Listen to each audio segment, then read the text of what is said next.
We're talking about working from home. What about prisoners working from home, or ex-prisoners, or people who haven't even gone to prison because they've been given community service? Well, that is happening, and we are going to be talking about that now with Vanessa Frake, who's a retired prison governor. These are criminals being allowed to work from home to complete their community sentences. An investigation has revealed that offenders ordered to work unpaid last year have spent 500,000 hours clicking through web pages. Vanessa, you're very welcome to the programme. Is this a good use of these people's time in regard to community service? How I would ask, the first question I would ask is how they're serving the community by doing so.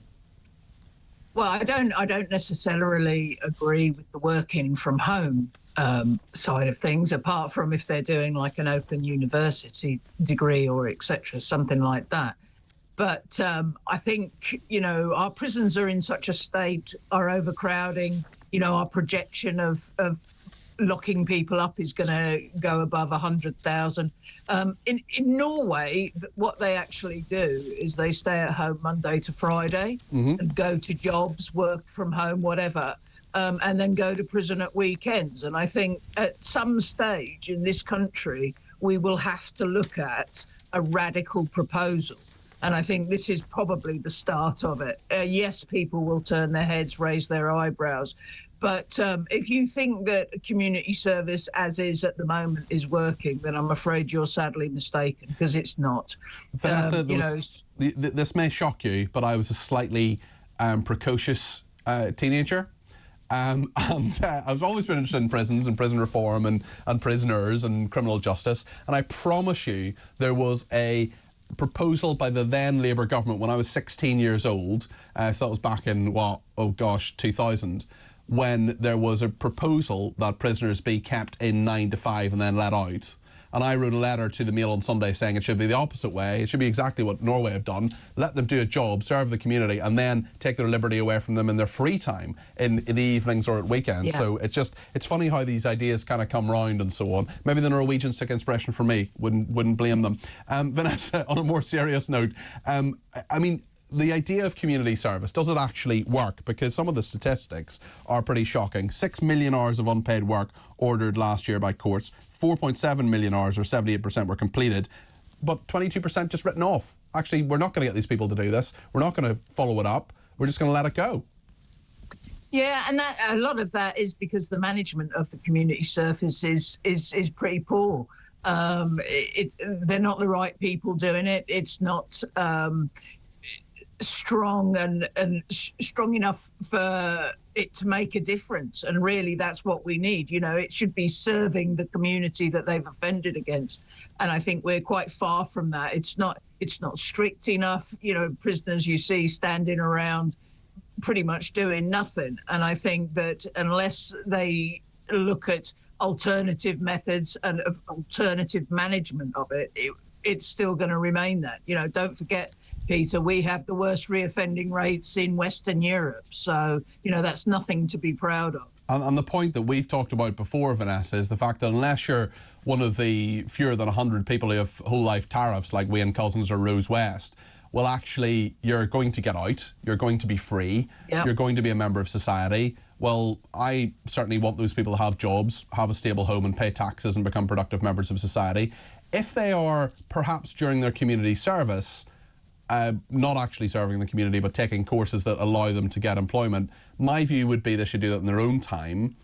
But if it's part of their community service, do you have an issue with that necessarily?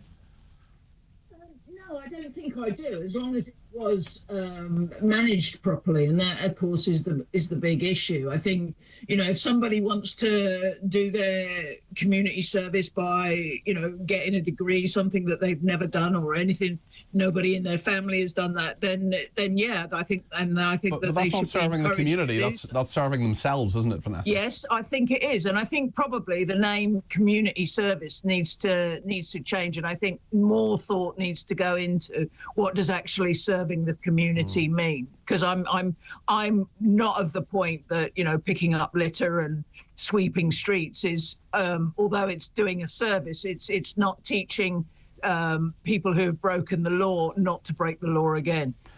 And I suppose the question then comes into this debate about how much of it should be punishment and how much of it should be rehabilitation.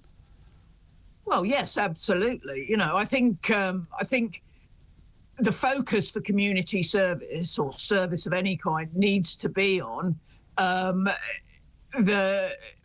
does it fit the crime, you know? And I think that a lot of it could be done like working with victims of crime, not necessarily the victims they've offended against, but other victims, you know, people who have had homes damaged, or shopkeepers who've had, you know, shoplifting happen to them, and things like that. You know, I mean, I could sit here and probably think of a fair few more if I had time, but unfortunately I don't. But, you know, there are much better options, I do think, than what is currently happening. I wonder if I can ask you about another element of criminal justice within the stories today. Daniel's been in touch about cuts. We're talking during this programme about cuts to government budgets, and the fact that Rachel Reeves has said that she wants 5% budget cuts from basically all departments. Daniel says, may I suggest Rachel's thieves, two-tier care, mandular rainer and all foreign aid should be cut. No comment, not asking you to comment on that necessarily, Vanessa, but I mean, if the Ministry of Justice, which has already had its funding cut from in the budget, has another 5% sort of taken off it. I mean, look, I worked in the Ministry of Justice for 6 months. I'm not saying for a second that there aren't cuts to be made. Of course there are cuts to be made in it, as in every other part of government, and efficiencies that can be found. But I suppose the question comes from, if you're going to keep cutting the Ministry of Justice budget, how on earth are you going to sort out the prison system? I mean, money is part of that. Well, it's interesting because Shabim Mahmood today has announced a whole lot of spending, building programs, quick fix cells, maintenance programs. So I'm not sure where she's going to cut this money from. And unfortunately, you know, your most expensive resource in the prison service is staff. And if you cut staff, then you go down the lines of cutting regimes, and you have poor regimes. You have prisoners locked in their cells for hours on end, sitting there doing nothing. And not being rehabilitated. So, you know, I think, you know, year on year, the prison service has had cuts, and we're in the mess we are now because of that. So I would strongly urge Reeves to look at the Ministry of Justice very closely, because you know, it's a very poor thing that it's ended up as, because successive governments have not invested in it at all.